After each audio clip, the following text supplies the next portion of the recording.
안녕하세요. 아재 책톡입니다. 중국은 왜 도광양해를 벌였는가? 세 번째 영상 바로 시작하도록 하겠습니다. 중국은 공산당 일당 독재 체제이지만 그 안에는 여러 개의 주요 파벌들로 나누어져 있다고 합니다. 그 파벌들은 공산당이라는 기본 틀을 깨지 않으면서 권력을 주고 받으면서 번갈아 중국을 통치하는 과두제 형태를 유지해 왔습니다. 그러나 시진핑 시대부터 그러한 방식에 일종의 변화가 일어났다고 합니다. 2012년 중국의 5세대 지도부가 모습을 드러냈습니다. 시진핑 총서기와 리커창 총리가 그들입니다. 시진핑은 반부패 사장으로 수많은 정적들을 쳐냈고 2016년도에 영도 핵심 지위를 부여받았다고 합니다. 2017년에는 자기 이름이 들어간 사상을 당의 공식 이념으로 넣었고요. 2018년에는 자기 임기를 아예 없애버렸어. 사실상 종신 독재자가 된 거죠. 그런데 재미있는 것은 시진핑이 최고 지도자로 취임할 때 총서기직뿐만 아니라 국가주석, 중앙군사위원회 주석직도 같이 가지고 출발했다는 것입니다. 특히 이 중앙군사위 주석이 진정한 공산당 권력이라고 할 수 있습니다. 원래 독재정부에서는 군대가 짱이죠.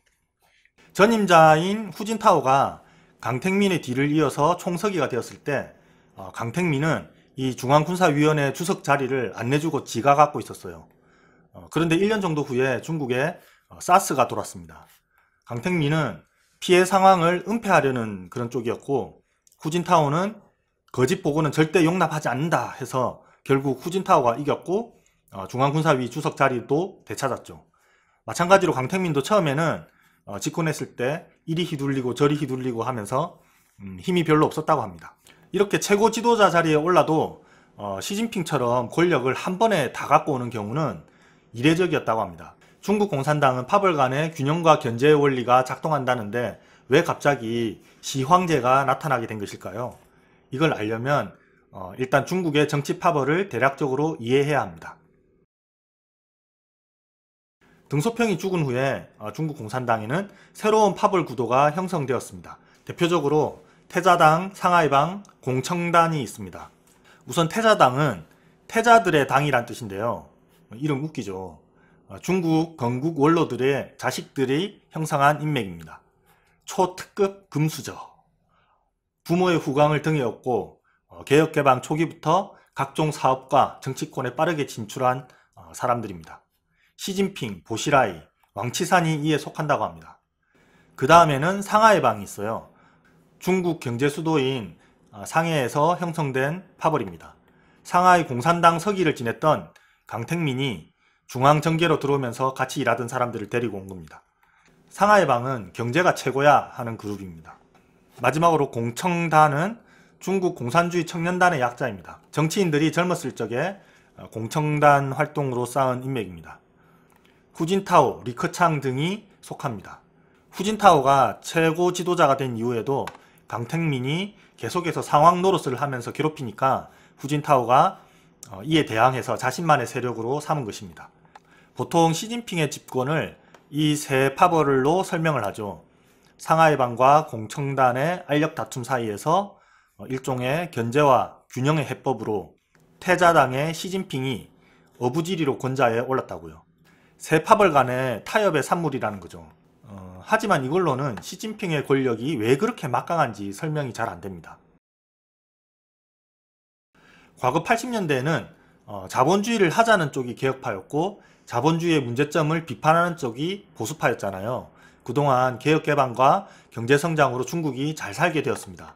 그런데 부작용도 심해지다 보니까 이제는 계속 자본주의 고속성장을 하자가 보수파가 되고 자본주의 문제점을 보완하자는 쪽이 개혁파가 되었습니다. 개혁과 보수의 내용이 180도 뒤집어진 거죠. 동부 연해 지역을 거점으로 한 태자당과 상하이방은 경제성장의 과실을 그대로 향유했습니다. 이들이 기득권 세력인 것이고 엘리트주의 그룹을 이룹니다. 이 사람들은 경제, 금융, 무역에서 전문성을 가지고 있습니다. 일단 성장이 중요하고 분배는 나중에 하자 이런 생각을 갖고 있죠. 또 국영기업 중심 정책이고요. 중국에서는 국영기업이 기득권 세력이잖아요. 여긴 우리나라로 치면 보수죠. 성장, 수출, 재벌 중심. 공청단은 그 반대 포지션입니다. 인민주의 그룹이라고 할 수 있죠.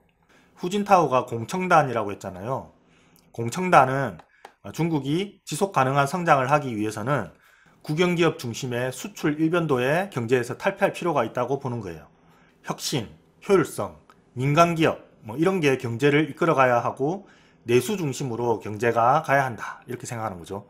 그리고 지나친 불평등이라든지 도시와 농촌 사이의 격차라든지 동부 연안과 서부 내륙 사이의 격차라든지 이런 걸 극복하고 균형 발전을 이뤄야 한다.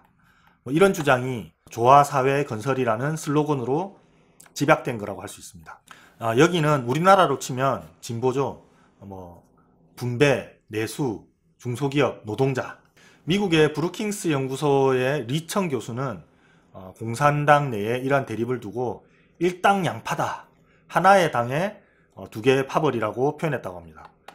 참 신기하죠. 민주주의 국가나 독재 국가나 어딜 가나 성장과 분배로 파벌이 나뉘네요. 사람 사는 데는 다 비슷한가 봅니다. 2008년 미국에서 금융위기가 발발했습니다. 중국에도 경제적 쓰나미가 왔어요. 광둥성에서만 1만 7천 개의 수출 기업들이 연쇄 도산했다고 합니다. 중국 지도부가 경기 부양책을 내놨습니다. 4조 위안, 환화로 무려 800조의 돈 폭탄이 장전되었습니다. 그런데 이 거대한 자금을 어디에 쏠 거냐를 두고 치열한 논쟁이 벌어졌어요. 상하이방은 가장 효율적인 수출 지역에다가 전략적으로 지원하자. 공청단은 그동안 소외되었던 내륙과 농촌에 좀 투입하자. 이런 갈등은 경제정책을 어떻게 할 것이냐라는 것을 넘어서서 정치개혁 같은 공산당의 뿌리를 흔들 수 있는 좀 더 근본적인 주제로 번집니다. 원자바와 같은 민주파 성향의 사람들은 법치와 자유, 민주주의 같은 이야기를 슬슬 시작해요. 그러니까 보수파에서 난리가 났죠. 이것들이 미친나 나라 완전 말아먹으려고. 그러다가 보시라이 사건이 빵 터집니다. 보시라이는 지난 영상에서 말씀드린 바와 같이 대권 야심이 있는 사람이었는데요.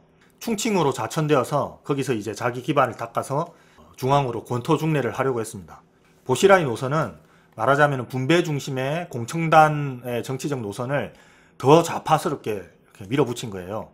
자본주의를 비난하면서 분배와 균형 발전을 더 과격하게 하는 거죠. 그런데 민주파 스타일이 아니라 훨씬 더 권위주의적이고 중앙통제적인 모택통 스타일로 합니다. 보시라이는 아주 이 센세이션을 일으키면서 요란스럽게 자기 노선과 그 정치적 치적을 선전했습니다. 이게 공산당에서 금기시되는 문화대혁명의 분위기를 냈습니다. 또 보시라이 노선은 견제와 균형이라는 어떤 미묘한 공산당 파벌 정치에 파열음을 내는 것이었습니다. 공산당 바깥에서 어떤 도전이 있는 게 아니라 엘리트 그룹 내에서 아주 대놓고 도전을 하는 것이었으니까 지도부 입장에서는 용서가 안 되는 것이었죠. 결국 보시라이는 살인사건 스캔들이 탄로나면서 숙청되었습니다. 중국 공산당은 두 가지 망령이 주는 공포에 사로잡혀 있습니다.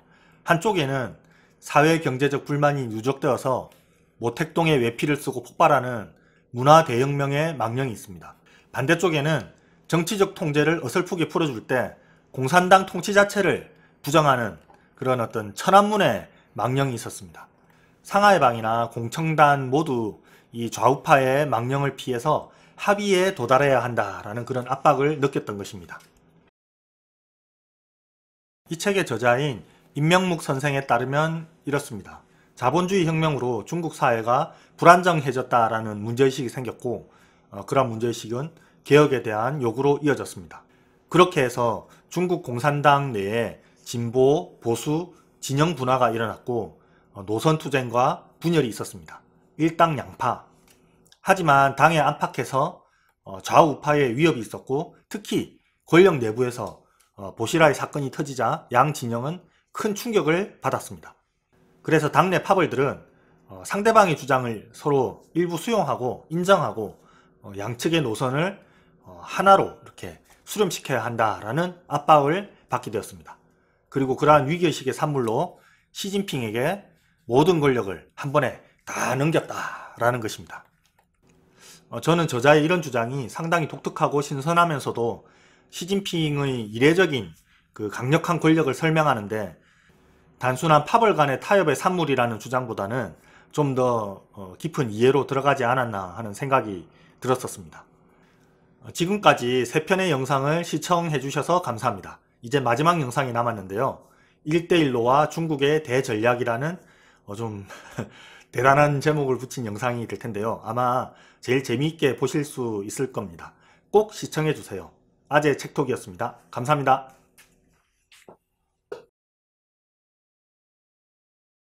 마지막으로 발음하기 있네.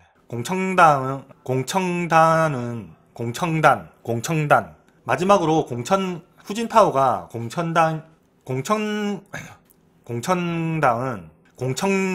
공청당은 이 발음이 되게 힘드네요.